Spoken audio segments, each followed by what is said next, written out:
Mandatory minicamp is fully underway, and look who the cat dragged in. Back from vacation, Levin Black, and oh man, do we have a lot to discuss. I make you.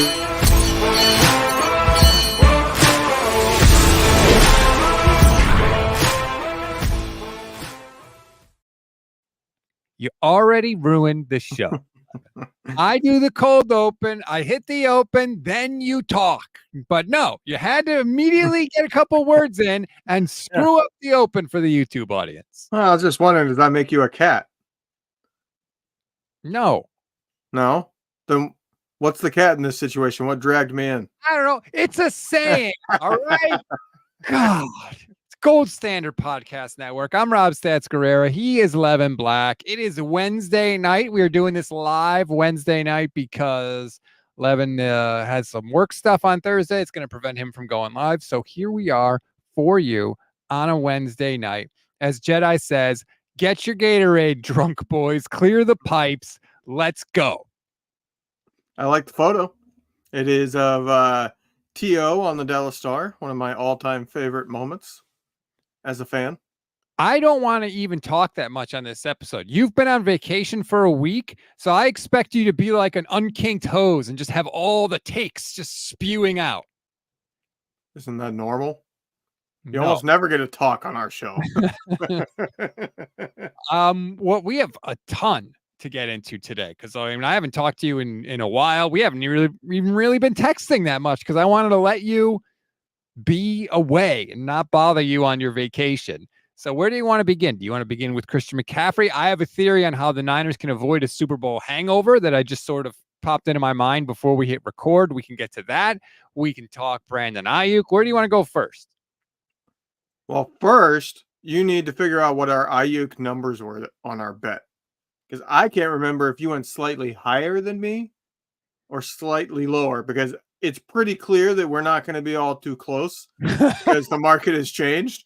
So it's very clear that the numbers are well above both of ours. But I remember we were only like $1 million off or so per year. Yeah, we were pretty different. Somebody is obviously the winner at this point.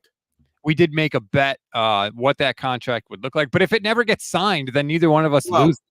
Yeah, that's true. If it doesn't get signed, that's a whole different story. But if he signs, I think I did like 26.5, and I can't remember if you did like 27 or if you did 26, like slightly higher, slightly lower. But clearly, if he signs, it's going to be for more than 27 million per year at this point. So then does that mean we both have to eat the chip? No, just one of us, whoever's highest, was closest. I don't know. Well, we'll see. All right, so there's that there. Let me get to the Super Bowl hangover thing, since that's the title of the video. I was thinking about it today because Mooney Ward and Deebo Samuel on Tuesday talked about essentially how they know it's their last ride here. Deebo said, I knew what I signed up for when I signed the contract. We're focused on this year. Mooney Ward said, hey, I'd like to be back. I want to ball out this year to put pressure on them. But if they don't bring me back, I know it's going to be a business decision. You know, we always talk about with this team, right, how they have to climb the mountain again and how are they going to do it. But if you kind of look, it's very weird. They've had different things, right? So 2019, they get to the Super Bowl. Great. They don't win. 2020, we're going to run it back. They have all those injuries. So then 2021 becomes about proving to everybody that they would have gone back in 2020 if they didn't have all the injuries.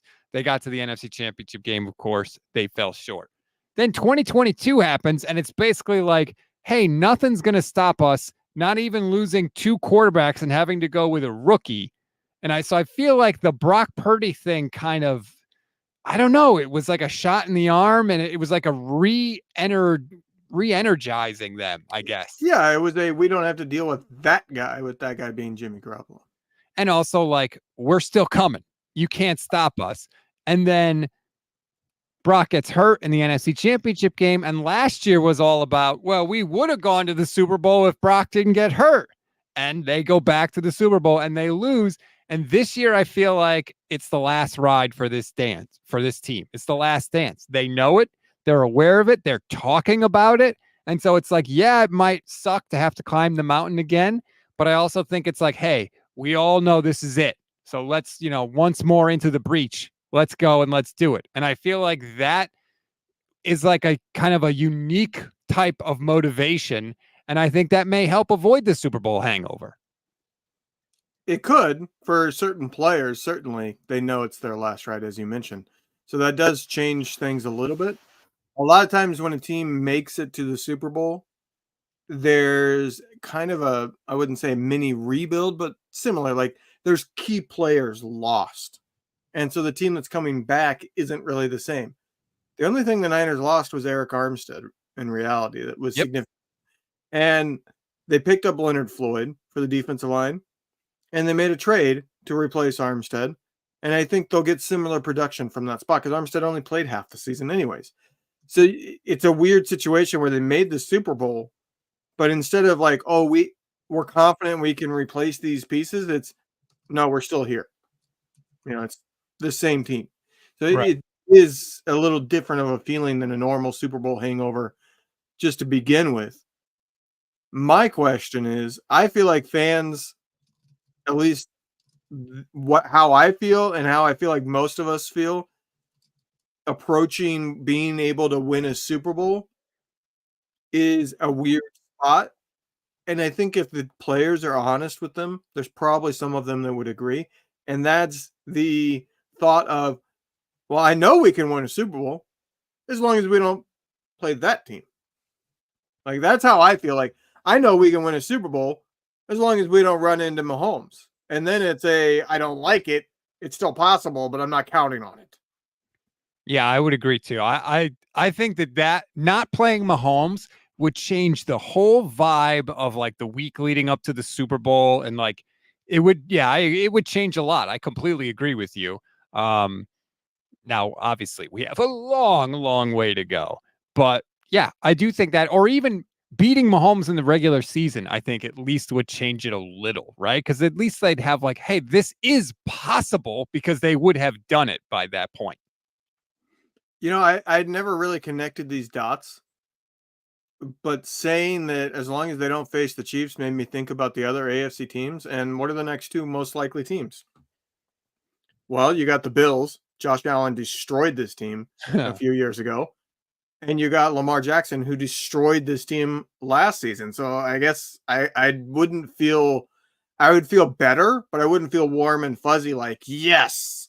You know what I mean? Like, it's odd to think like the three most likely teams coming out of the AFC are arguably the three teams the Niners have gotten their butts whooped by the most in recent years. That's why the AFC sucks, man. I mean, I say this like, as a fan of an NFC team, obviously the AFC is very good, but like, I remember thinking going into last year, like, thank God the Niners are in the NFC, because in the AFC, like, it is a brutal gauntlet in the playoffs. Like, the Eagles made the Super Bowl a couple years ago. They beat the Giants in the divisional round, and they beat the 49ers with no quarterbacks, and they got to a Super Bowl. You don't have that in the AFC. No matter who you're playing, right? If you're Buffalo, you're playing either Miami or Cincinnati or Cleveland or Baltimore, or I think why can't I think of it in the AFC South? The Texans, I think, are going to come out of the AFC South, or the Chiefs. Like, there is no easy road in the AFC. No. Just getting to the Super Bowl is an accomplishment. Like, the easiest possibility or the easiest team in recent seasons for the AFC is probably the Pittsburgh Steelers. And when they have TJ Watt, that's not necessarily an easy game. Now, yeah, Niner fans are going to say, well, we destroyed them. Yeah, but they still made the playoffs. So clearly they're a good team. And this year, I don't think there's really any logical argument for them not having better quarterback play than they've had since Big Ben retired. Like, even if Russell Wilson, even if Russell Wilson is mediocre, even if he plays to like slightly worse than he did in Denver last year, that's still easily, no question, better than any quarterback play that they've gotten since Big Ben retired, other than like a 2 or 3 game stretch out of Mason Rudolph. Right. So they're a formidable opponent this year, I would argue. Like, if they make the playoffs, they are not necessarily an easy out because they'll have a good defense and they're going to have a better offense than what they've had. This is the thought that comforts me, because you're right to bring up their history, of success against the 49ers when you talk about certain teams. And the thing that comforts me is, dude, it's one game. And I thought the Niners were the better team in all three of the Super Bowls that they have lost since 2012. And it didn't matter. They still lost. They don't have to be the better team. They just had to be better for that 60-minute period. And we'll see. We'll take our chances. Obviously, of course, we all know that. But I just, yeah, even if they're like, especially this year, now after everything, I'm just like, whatever. I don't care if, player X for the AFC team drops an interception with 10 minutes to go that would have sealed the game, and the 49ers come back to, like, whatever happens, I will take a victory by any means necessary. So let me ask you this. The Niners play both the Bills and the Chiefs this year. Mm-hmm. Is that a bigger advantage for the 49ers? It would be a second matchup if they were to play in the Super Bowl, or a bigger advantage for those teams to get to see the Niners a second time? I don't think it's an advantage for either one, because I think you have 2 weeks to prepare regardless of whether you've seen them before. And I don't think there's anything that you would gain by seeing them in the regular season that you wouldn't learn in the 2 weeks. Maybe there is, I could be wrong, but I just think it's not that big a deal. Hold on. You're saying you have 2 weeks to prepare, but I thought it was 1 week to get drunk and then 1 week to prepare. I see what you did there. Cless Limperio, YouTube channel member, thank you, Cless, says, 2 of my new faves. Dig you both. Thank you. What do you guys think could be the single worst thing to happen to the 49ers this year? No, that's easy. I mean, injury. Brock Purdy's elbow fully tears. That's the worst thing. Brock Purdy needs Tommy John surgery full on this time. And it is a question mark on whether or not he'll ever be able to be good again, or if he turns into Chad Pennington, as we've used as a comparison in the past for him. Like, Chad Pennington was a highly accurate, extremely smart quarterback that was really good.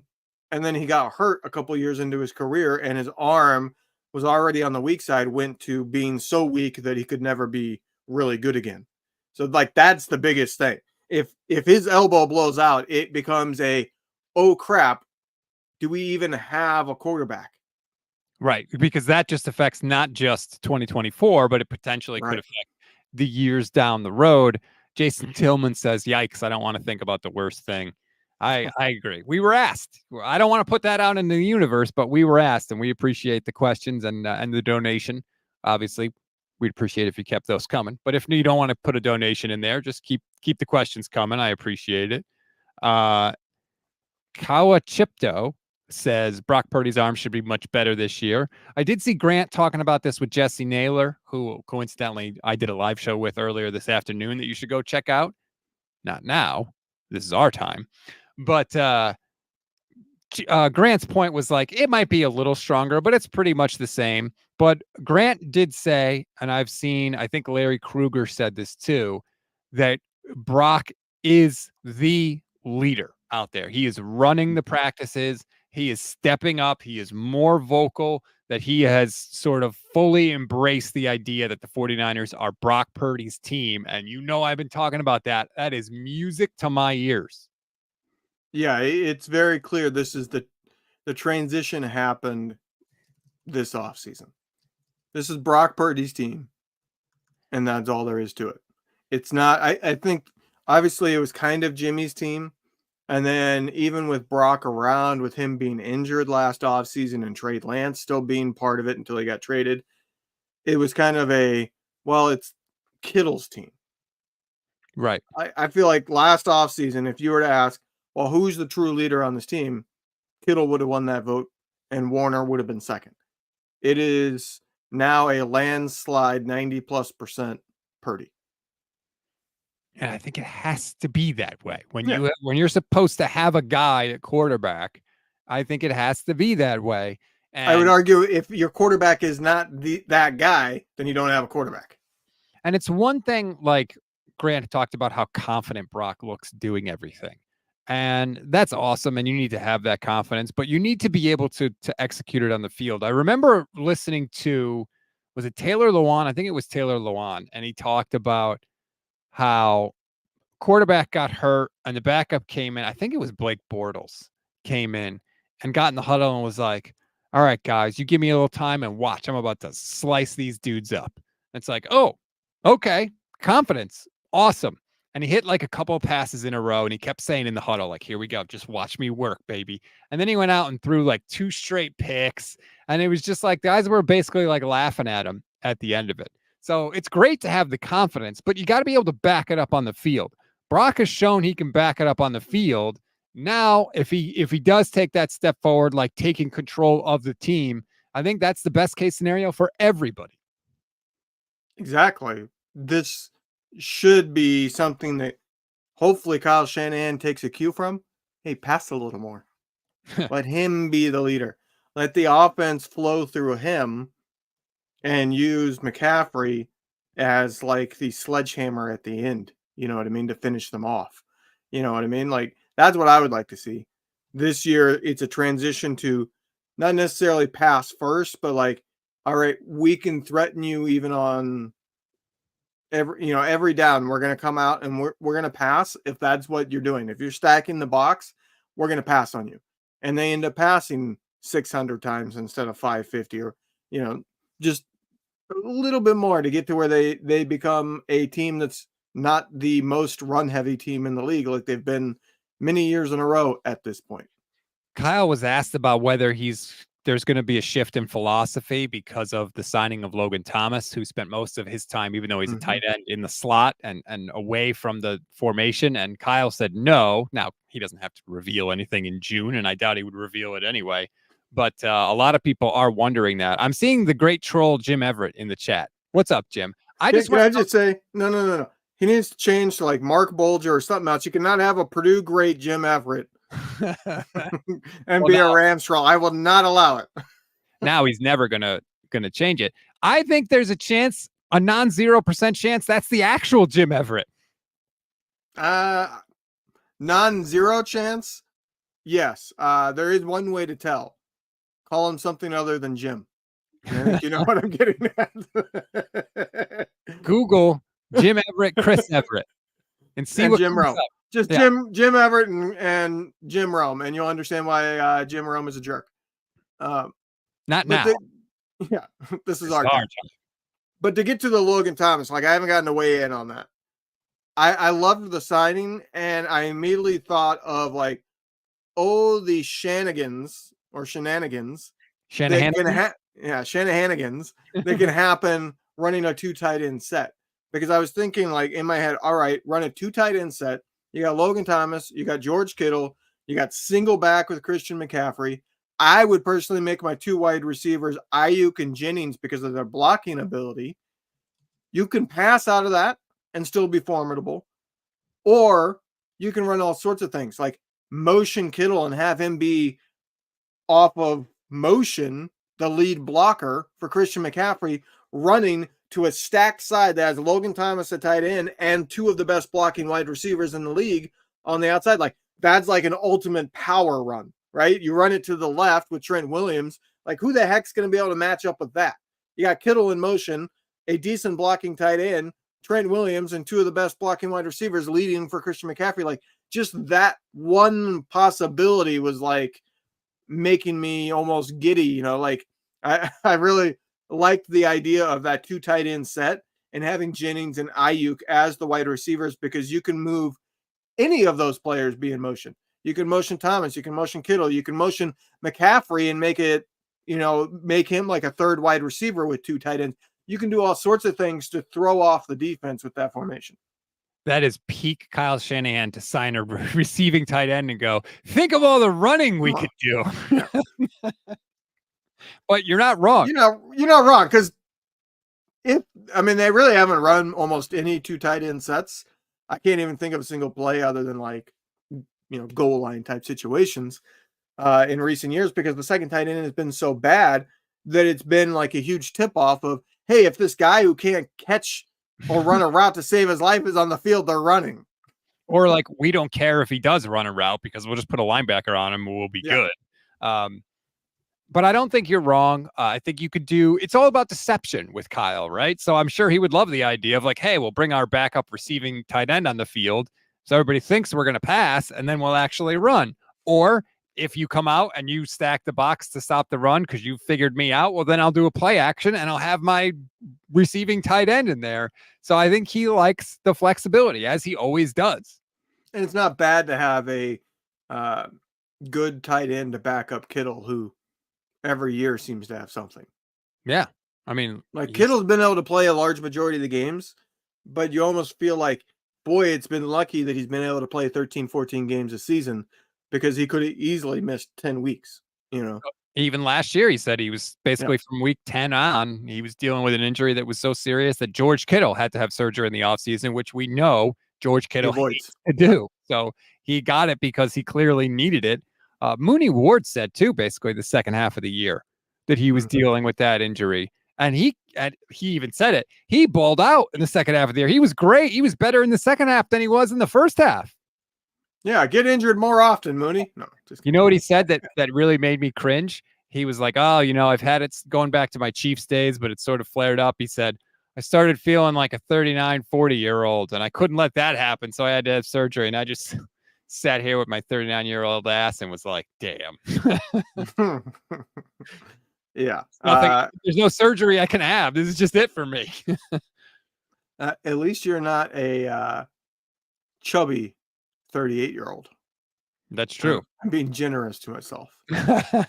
Yeah, we all know you're 39. You don't have to laugh at that. You've seen me in person now. Like, you're supposed to be like, you're not that. I mean, I've seen you in person. What do I always promise on this show? 100% authenticity, right? You're much bigger in person than I thought. I have to admit that. You're taller and you're just a bigger human being than I thought. And when I realized this when I went to give you a hug and you didn't hug me back. The first time we ever met in person. Yeah. That was actually just mentioned a couple days ago, because I was with family this past weekend and going to leave. Like, half my family, couple of my family members were like, I know you don't like hugs, so I'll just stay over here and say see ya. And a couple of them were like, no, you have to give me a side hug. And my wife goes, he barely even gave a side hug to Rob when he met him for the first time. See, even at your family functions, I'm present. Actually, I saw you in the grocery store. What are you talking about? So, you got young kids, all those apple juices that have like different characters on them. I saw a Woody one, and I took a picture. And one of these days, let's just say there will be a Photoshop done with it. I'll just wait for the right moment. Oh, brother. Gee, thanks. As soon as you said that, I was like, maybe he saw me on Up and Adams in the supermarket? Was there some sort of TV somewhere? The funny thing is, it's like, so we see all of them, and usually like we've only seen them in like the grocery store where there's like 3 or 4 options. And this grocery store, which we were down in North Carolina, had like 25 different characters. Like, they had all of them.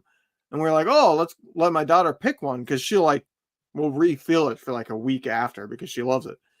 And she saw the Woody one, and she goes, oh, I want the Woody one. And my wife and I kind of chuckled, and then we thought about it, and we're like, yeah, no, I'm not going to be able to let her drink out of that without it being weird. So she's not getting that one.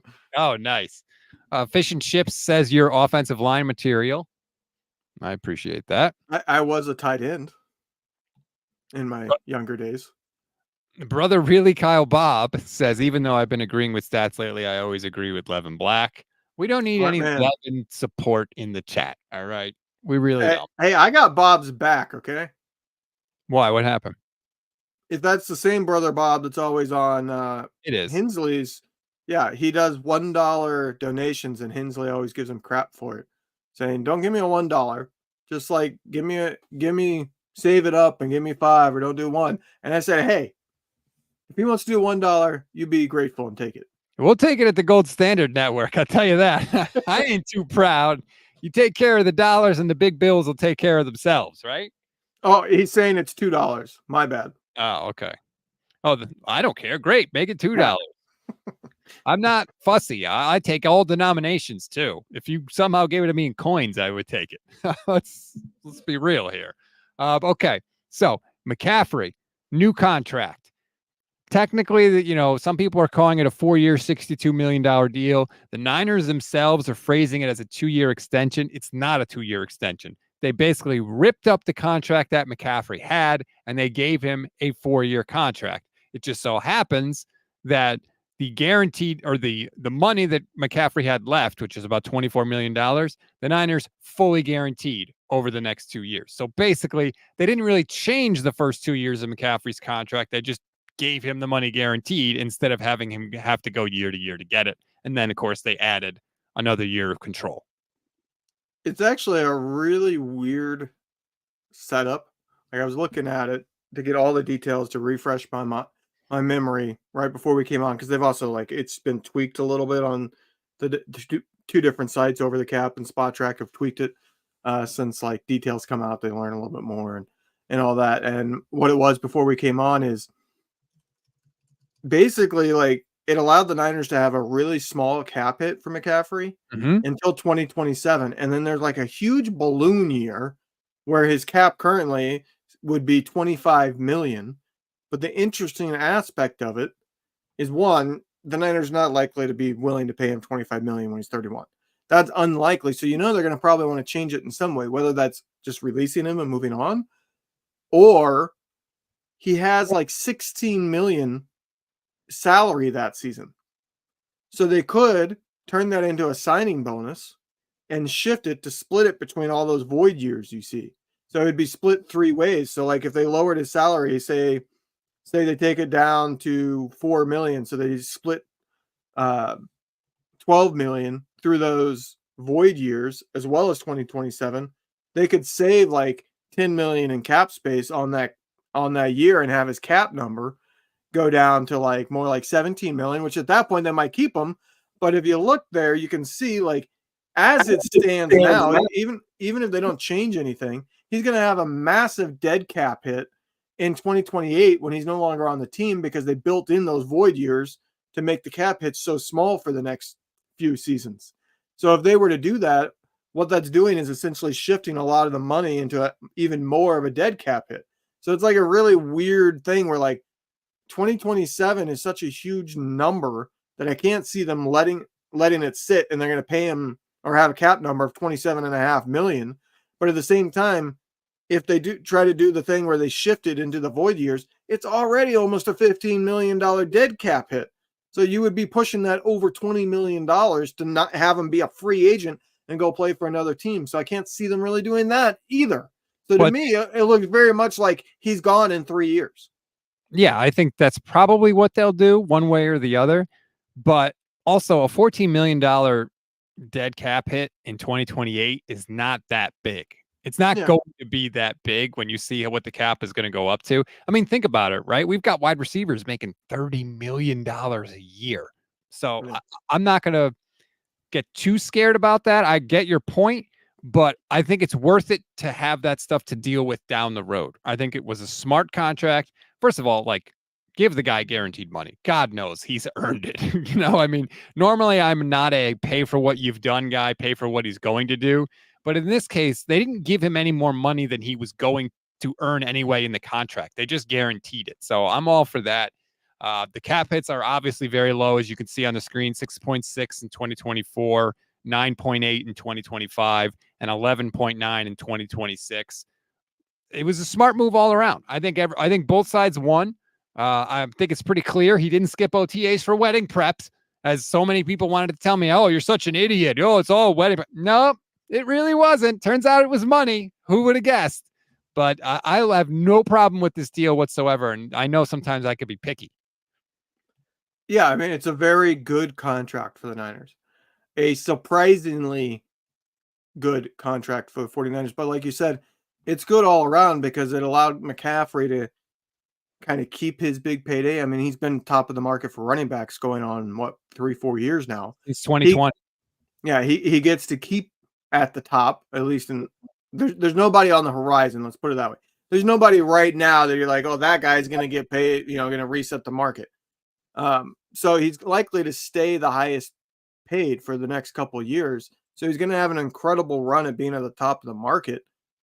So he gets more money by doing this, but at the same time, it's extremely team friendly. It's just also, to me, pretty clearly created you're gone in 3 years. Or maybe they rip that contract up and come up with some other crazy ass thing. I don't know. But they have 3 years to figure it out, for better or worse. Yeah. Class Limperio is back. YouTube channel member says 11 rules. I got your back, brother. Normally, I would never read such a comment, but you did give us $2. And as I said, I will take it. It's like the Ron Burgundy situation. I will read it. Unless it's, horrible, racist. That should be the thing. People should save their money and do super chats that are written in a way that when Rob reads it, it sounds like Rob is complimenting me. Frisbee Life on Twitch. Shout out to the Twitch fam. Don't worry. Twitch chat will always be anti-11. We have to balance it out. There you go. Brother Bob, thank you for the $2. Class stats, give these $2 to Mr. Black. See ya. Well, he does earn all the super chat money. So there you go. They will go directly to 11. Oh, I see a chat from Twitch on my side. There it is. I'm turning them. I'm telling Pro you. 11. I don't even want to read that one. So okay, we're kind of on the same page with the McCaffrey deal. Do you think Brandon Aiyuk is maybe a little mad that Colton McKivitz and Jawan Jennings and Christian McCaffrey and George Odom all got extensions before him? 2 of those I don't think he cares about because they're not worth the time. But I think absolutely. And I tweeted that out that, like, if I'm Aiyuk, I'm pretty annoyed that Christian McCaffrey got done before me. A guy that you traded for is, he's kind of become one of the Niners, but he was a mercenary. Essentially, he was traded for to try to put us over the top. And now you're giving him top of the market money and you're not budging with me. And there's all these wide receivers that have gotten all these contracts. And from what we know, he's asking to be in line with those. So he's asking for a fair market deal. And the Niners are going, nah, we're not going to deal with you. We're going to go give these other guys money. And when he's been here longer and he's out there blocking like almost no wide receiver does. I mean, he is going and doing everything that's asked. Deebo got paid. Does he do everything he's asked? No, he takes plays off. We've seen that. We've touched on that. Oh yeah, that's something JT O'Sullivan has touched on many times. So like, he's got to be sitting there going, I'm the guy that jumps through all your hoops and does everything you asked. I lead by example, and you're not paying me.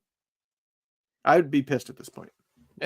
It's reasonable. Now look, maybe he doesn't care. Maybe he's like, McCaffrey's a baller, whatever. But I could understand if he did feel that way. That's all I'm saying. Especially Jawan. Like, dude, you had him on the restricted tender. Like, you didn't need to do this, but they did.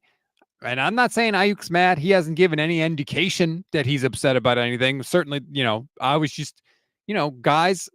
I used to work with Ryan Russillo, and he always talked about in the NBA, everybody knows what everybody else makes. Like, everybody knows what everybody makes. They all keep track of it. It's important to them, right? You compare yourself to peers and all that stuff.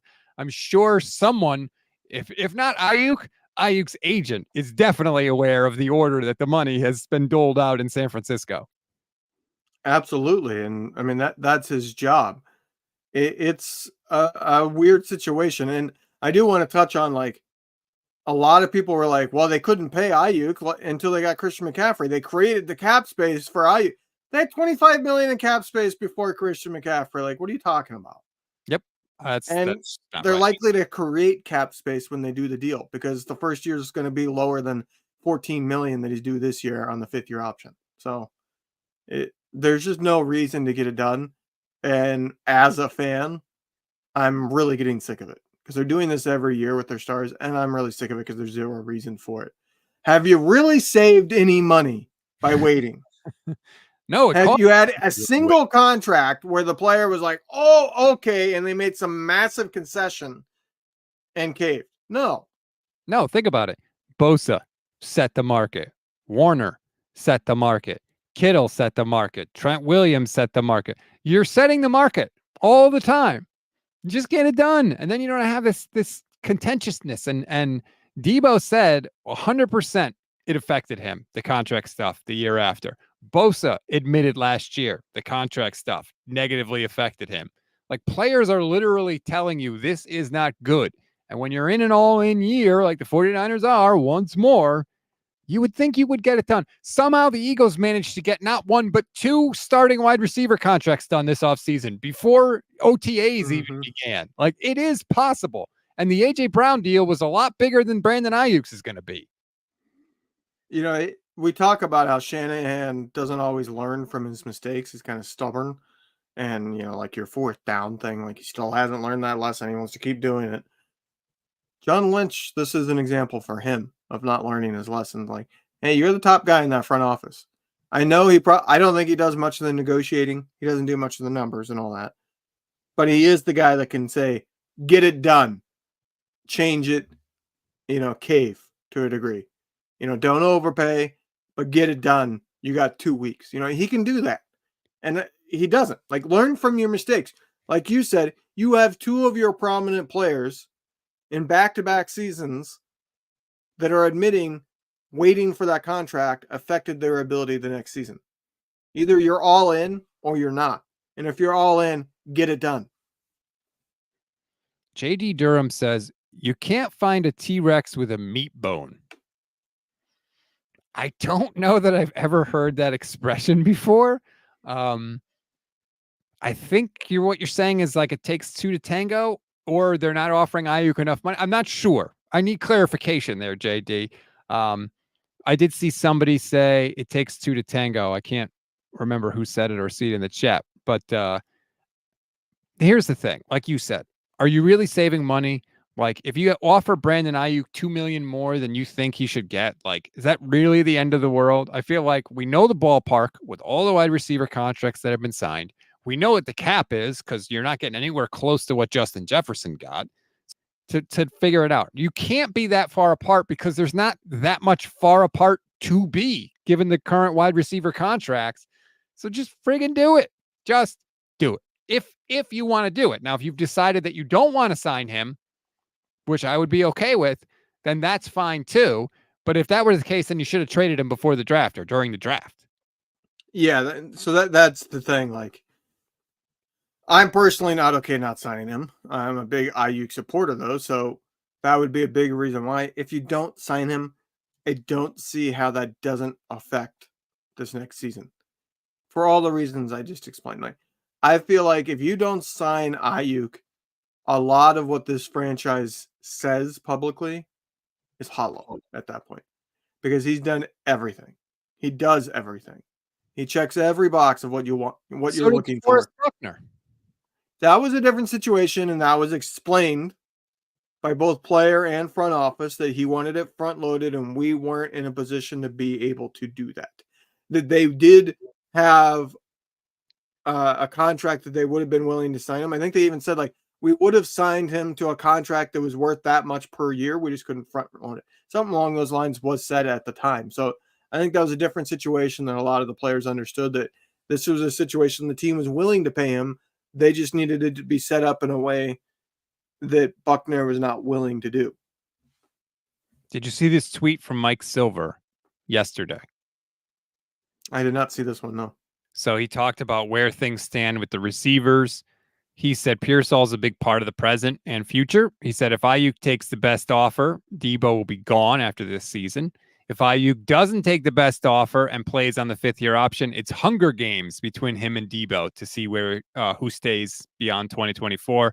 And he said there's still a chance both or either could be traded between now and the November trade deadline if the offer is good enough and if things have devolved with Aiyuk. Now, first of all, let me just say, because I didn't point this out earlier, the thought of Deebo Samuel in a Hunger Games is terrifying because he would destroy everyone. You're not wrong about that, but the last point is the one that worries me the most. Because if I'm Aiyuk and they're not willing to pay me, and it's clear, all right, I'm playing my fifth-year option, I'm going elsewhere, wouldn't that kind of change your tune towards not getting a ton of targets like most number ones get? So that's where you get to what he's hinting at there with devolving between the team. Like if he's going out there and he's now in a contract year where he's got to prove himself to all other teams, he's going to want 100 catches. He's going to want the 140 plus targets top wide receivers get. So if he gets only 110 targets or so, he's not going to be happy. He's not as willing to accept it because, I mean, if I was in his shoes, I would feel the same way that, like, I'll accept that if you're paying me what I'm worth and I'm here being part of the team and everything. But if you're not even going to pay me what I'm worth, I'm out here fighting for my future because you're unwilling to secure it for me because you're saying I'm not good enough. And yet you're hurting my ability to secure it with other teams. And that is where I feel like Brock would have to step in and be like, dude, either get on board or get the hell out of the way, but stop complaining about it because I'm tired of hearing about it. So if you don't want to be a part of it, then get the hell out of the way. But I'm running the ship here and I'm telling you, we're not having that. And it sucks, but you got to do it. You all got to be pulling in the same direction if you're going to get this damn thing done. I mean, they had unity. They were all pulling in the same direction the past few years and they still didn't get it done. So that's why I said you're either all in or you're not. If you don't pay Aiyuk when you can afford to, they can easily afford to pay him and then pay Purdy in the future and all the other, like, they have the cap space. The cap is going to continue to go up in probably significant ways. So they have the money. It's literally them just saying you're not good enough. So, like, to me, that means you're not all in. You're saying, hey, here's our number one. Other teams are willing to pay him. I think that much is probably clear because teams were willing to trade for him. They just didn't offer enough for the Niners to pull a trigger. And the teams trading for him were willing to pay him because that was going to be part of the trade deal. So you're sitting in a situation of you're unwilling to pay him when he's done everything. Like, you're not all in. Luke Fusen says it's Aiyuk that's waiting, not the Niners. Same with all the past contracts. All those players were elite and wanted top of market contracts. It's in the player's best interest to wait. Jesse brought up an interesting thing earlier today that Aiyuk is waiting for CD Lamb to sign and vice versa, basically, because Ayuk's going to argue, I would put up exactly what CD Lamb does if you gave me CD Lamb's targets, which he may be right. But I think the 49ers response would be, but we don't give you CD Lamb's targets, so why should we pay for that level of production? Two things there. One, clearly CD Lamb would have the much better argument, I feel like, because CD Lamb deserves more. Because he's actually done it. Well, in my opinion, CD Lamb deserves to be somewhere between AJ Brown and Justin Jefferson. And that's $32 million to $35 million. CD Lamb, if I'm him, I'm saying I want more than AJ Brown. I understand I'm not getting $35 million. I want $33, $34 million. That doesn't really affect Aiyuk. You know what I mean? Like, yeah, that's just yet another example of Aiyuk being able to say $30 million is my fair market deal. But at this point, he has so many examples of that. That's why the Niners have no leg to stand on. I don't understand why it's not getting done. But if Aiyuk signs for $30 million, what's that do for CD Lamb? Like, you're already arguing for more than that. Like, Ayuk's not going to make the market better for CD Lamb. You know what I mean? Yeah, I would agree with that. Aiyuk is not. I guess CD Lamb, I don't know. Do they have the same agent? I actually don't know that. That's a good question. I don't know. I'd be interested because apparently, who was it? Tory Dandy that like represented everyone and got all his guys new deals in the same offseason. It was Deebo, it was AJ Brown, it was one other person whose name I can't remember at the time. But I'm tired of talking about the Aiyuk thing, frankly, just because. Okay, let's change the subject then. Nothing has changed. Let's change the subject to this. I got a comment here. Crochet. Oh, you're going to take it away from me. Sorry, we can go back. Jeez. No. Oh, you're wanting to go back. No, I go first. I put a comment up first. This is Thursdays. This is my show. You told me to dominate the show. So this is your fault. You told me to do this to you. So I'm doing it. Read your fancy comment. Crochet Dial Hunter says, who looks like they could win in a fight? Me or Brad Graham? I will say that if Brad Graham wants to win that fight, he will whoop my butt because he is one in much better shape than I am, and he's much larger than me. He is like an NFL offensive lineman in size. He is a very imposing person. He's probably, I'm guessing, like 6'3". Like he Not was only much taller than me, and I'm 6 foot. Put it that way. not only would Brad Graham twist you into a pretzel, Brad Graham's beard, I'm pretty confident, could take you Well, to fight. now the beard is one of my advantages because I know to win that fight, I got to fight dirty, and that beard is going to be in my hands. But that would be my one chance because Brad is, I mean, we met him at the Super Bowl. Very, very nice person. I don't know if he's got the mean side. I would assume because he was an offensive lineman, he can flip that switch. But that would be my one chance because I certainly will flip that switch in a fight. I've been in fights.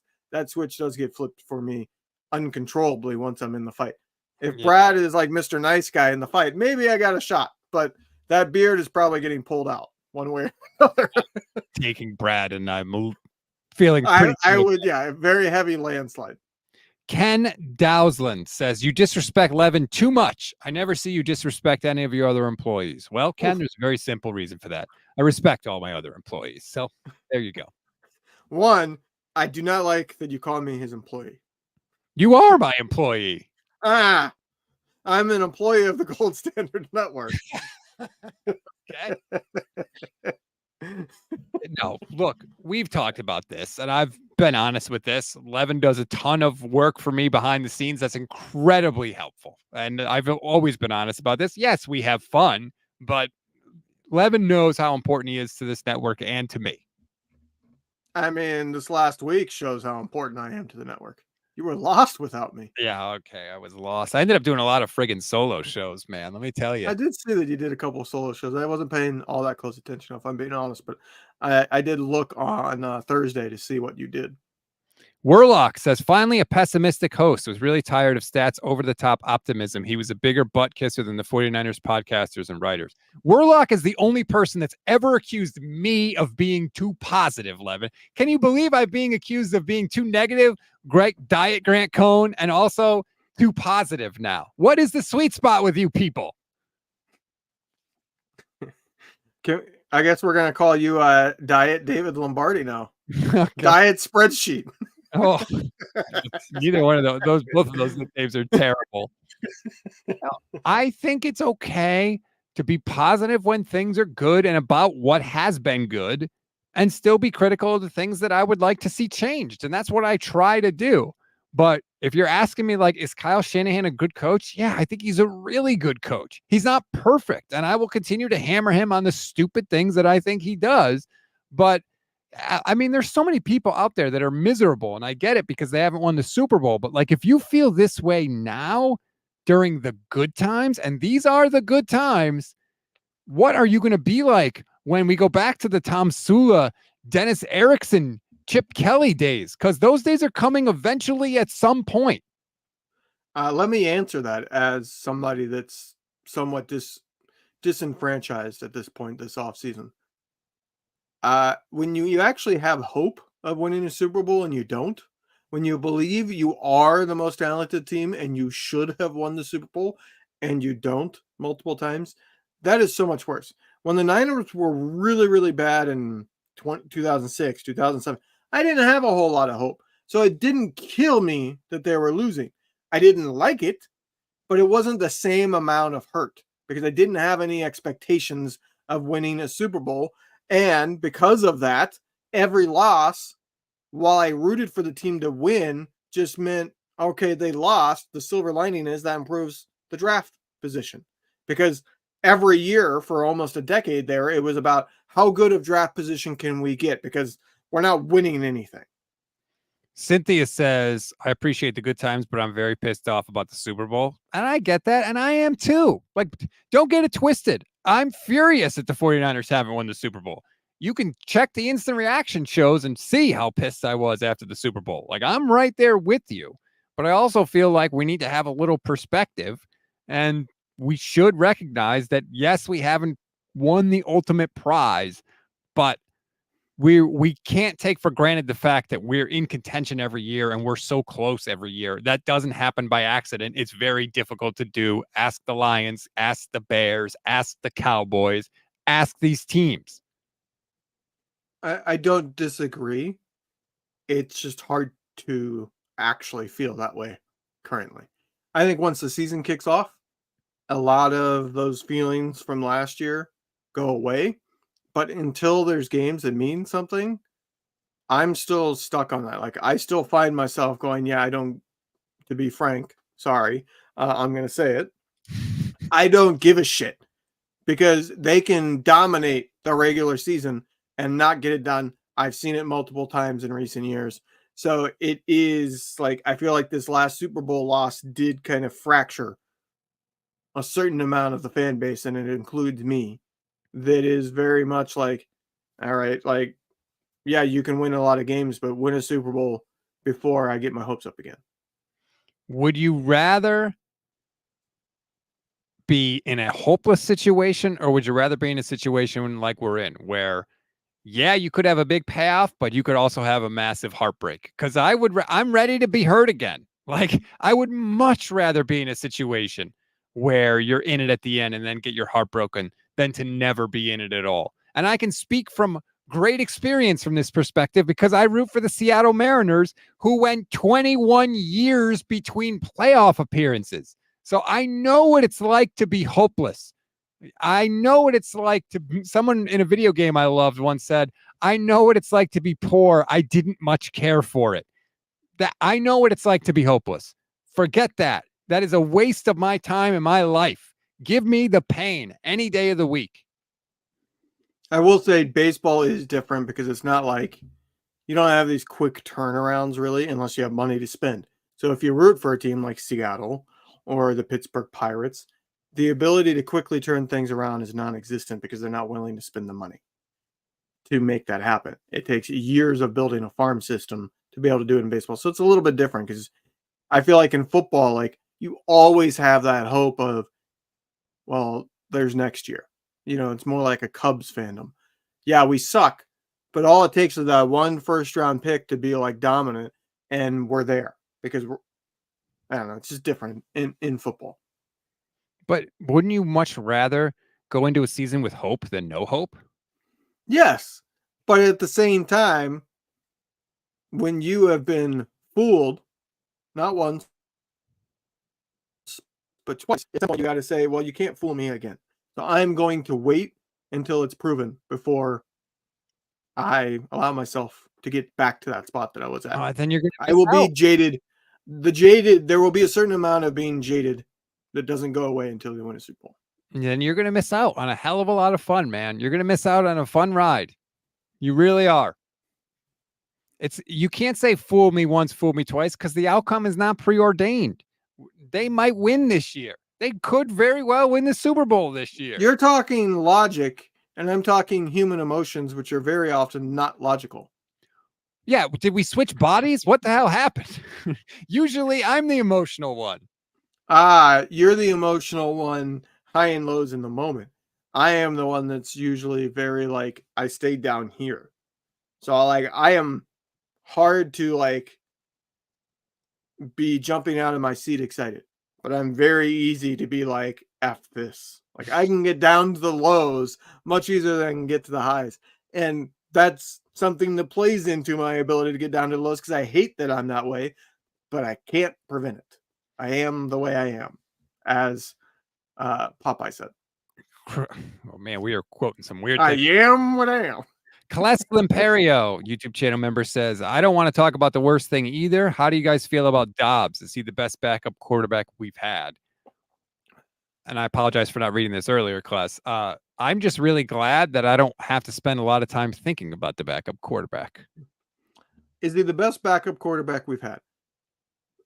Part of me wants to argue Trey Lance. Can he be somebody like Dobbs? Absolutely. Like I don't think Dobbs is great, but as backup quarterbacks go, I think he's a very good backup. He's what you want in a backup, as I've talked about. In your backup, you can't expect consistency. Otherwise, they would be a starter somewhere. But what I want is somebody that has extreme high potential for a short stint. I don't want the guy like Darnold where he's going to come in and just suck. I want the guy that has the potential for like Dobbs to go on a run like he did in Minnesota last year. The one thing about Dobbs is, he's ready. Like the dude was at Minnesota and like didn't even know the people in the huddle, didn't know that was working on the cadence with the center on the sideline. Like, and he came in and he handled it. So that's a quality that I really value in a backup. And he definitely has that. I think I value him over Brandon Allen. I don't know what Brandon Allen is doing on the roster. He must be just a really nice person, I guess. But yeah, I think in a one game situation, I think he might be able to pilot his way through it. And that's really all you can ask for from a backup quarterback. Anything beyond that, like what they got from Brock in 2022 is not the norm by any stretch of the imagination. Kless also says, you missed my other super chat about Dobbs, the one we just read. Levin wouldn't have missed it. Well, he didn't put it up either, Kless. Mr. I'm grabbing the wheel and steering the show. So don't just throw me under the bus. I did notice that he didn't get to it right away while we were staying on topic. And I was like, oh, he's going to go to it after the topic. And then, I forgot about it. Warlock is back. Thank you very much, Warlock. We appreciate the donation. Stats, you said the 49ers shouldn't pay Brandon Aiyuk. Who cares if he holds out? Would you feel that way if Deebo or Kittle got injured in the first couple of weeks? You see this team winning with Ricky and Jennings. Here's what I will say, Warlock, and if I wasn't clear about this, I apologize. If the 49ers have decided they want to keep Brandon Aiyuk, then they should have had it done by now. If they've decided they don't want Brandon Aiyuk, I'm fine with that, but they should have gotten rid of him. And they should have gotten something back for him that they could have used to help them this year. So I'm fine if they say, we're just not going to pay Brandon Aiyuk. I am fine with that. What I'm not fine with is them not deciding that until now. That's the thing that bugs me. I agree with what you're saying. I just don't agree with the fact that I'm being fine with them not paying him. No, there's no reason not to pay him. I mean, money would be the reason. They have the money.